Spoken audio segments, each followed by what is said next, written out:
Hi అండి అందరికీ. సేమియా తోటి ఒక స్నాక్ రెసిపీ చేసి చూపిస్తా.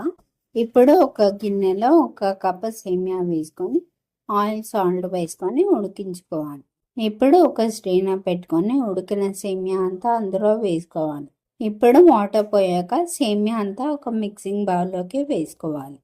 ఇప్పుడు హాఫ్ స్పూన్ చొప్పున కారం, సాల్ట్, పసుపు, అల్లం పేస్ట్, గరం మసాలా పౌడర్, ధనియాల పౌడర్, చాట్ మసాలా వేసుకోవాలి. 2 స్పూన్ల బేసన్ పిండి వేసుకోవాలి. 1 స్పూన్ కార్న్ఫ్లోర్ వేసుకోవాలి. అన్నీ వేసాక ఒకసారి మంచిగా కలుపుకోవాలి. ఇప్పుడు కలిపి పెట్టిన సేమియా నుంచి కొంచెం తీసుకొని రౌండ్గా బాల్స్ లాగా చేసుకోవాలి.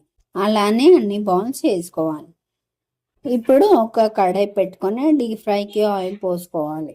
ఆయిల్ బాగా వేడిగా ఉన్నప్పుడు చేసి పెట్టుకున్న సేమియా బాల్స్ని ఒక్కొక్కటిగా వేసుకొని ఫ్రై చేసుకోవాలి.